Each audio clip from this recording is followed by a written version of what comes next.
Hello, ladies and gents, and welcome to the INB show with your host, Slam Stapleton. I'm your host, Slam Stapleton, and today we're going to be discussing something in another niche of the internet, something that I've yet to crack into, something I might be experimenting with later on in life, because right now I literally just, I can't do it.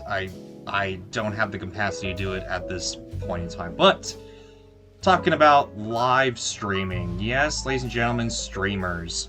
So, apparently, Twitch, which has been the biggest live streaming platform besides YouTube and all that, I mean, Twitch has been huge.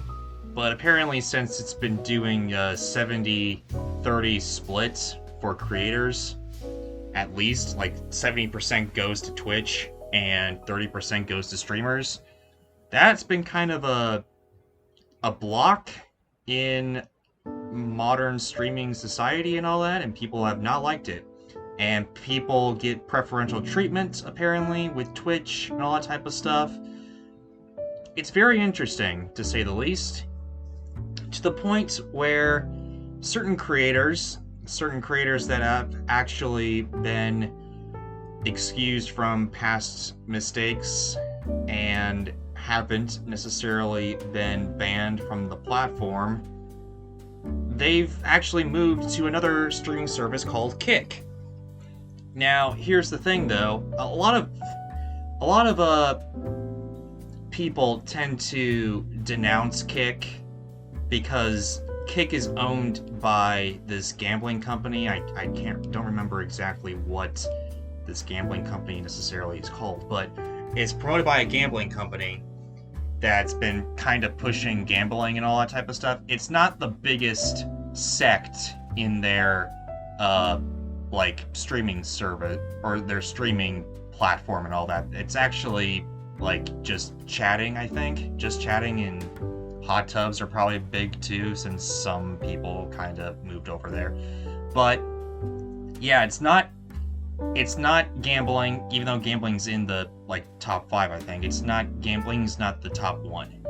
So they're not necessarily pushing gambling, but Twitch is owned by Amazon, and Amazon is owned by Jeff Bezos, who's one of the richest men in the world. So to cut spending, to give all the revenue, 70% of the revenue to Twitch, is owned by Amazon.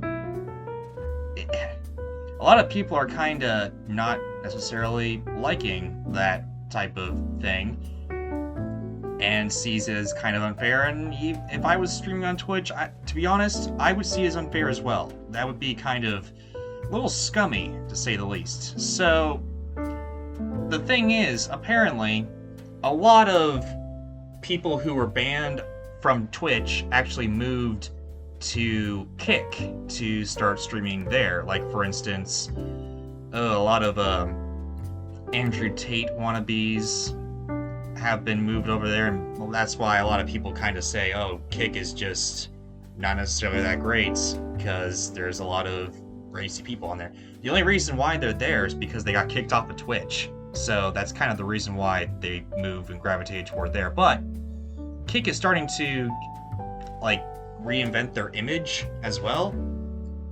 For instance, I think what they're saying is they're going to have a 95-5 split. 95% of the revenue goes to the creators, and they've also signed on a ton of exclusive deals, including, but not limited to, xQc, which reportedly was signed on to Kick back in June. I'm reporting on this now. I'm sorry this is so late, but you probably heard this story by now. But xQc has signed on to Kick, and he's got a lot of fire because of his reaction content or whatever. But he's one of the most, regardless of the controversy, he is one of the most watched streamers in the space as of now. And the fact that Kick was able to sign him on says something about the new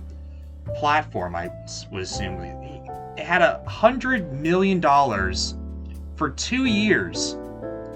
And the best part of it is, he's not exclusive. It's not an exclusive contract. Like a lot of people when they sign on to Twitch, they're exclusive. Like Moist Critical, who I follow a lot.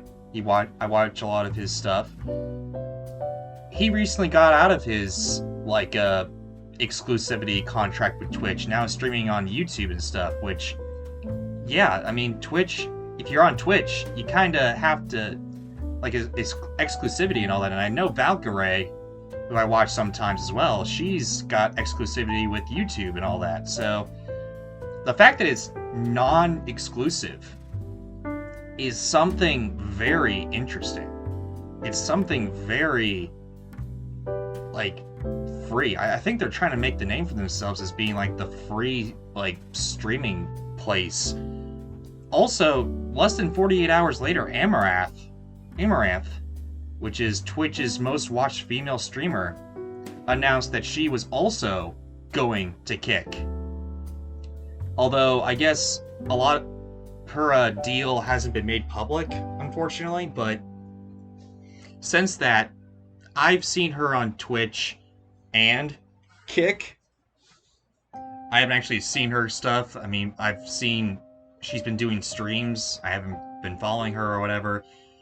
Sorry, come at me. I'm sorry. I don't watch her stuff. I don't watch xQc either, but I'm just reporting the news. Anyway, though, I noticed that she's been doing Twitch streams as well as Kick streams, so that's kind of interesting. So I guess she's not exclusive to either streaming service either, or streaming platform or whatever. But yeah, that's pretty interesting.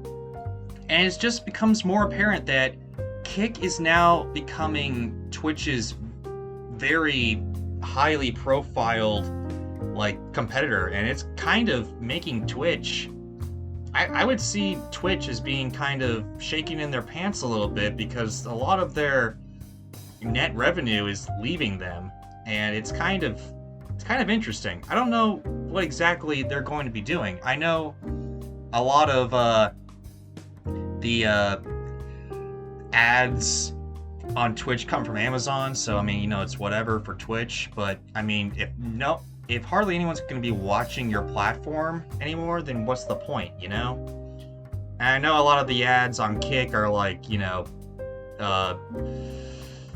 gambling stuff and all that, but I mean, they're getting up there. They're becoming a name. They're becoming a titan in their industry. So we just gotta have to wait and see what's going on with that. But anyway, though, guys, what do you guys think? Are you going to move to Kick? Are you gonna stream on Kick? Are you streaming on Kick? Are you watching Kick content? Do you hate Twitch now? I don't even know anymore. Why don't you guys let me know? Comment below, subscribe, ring that bell.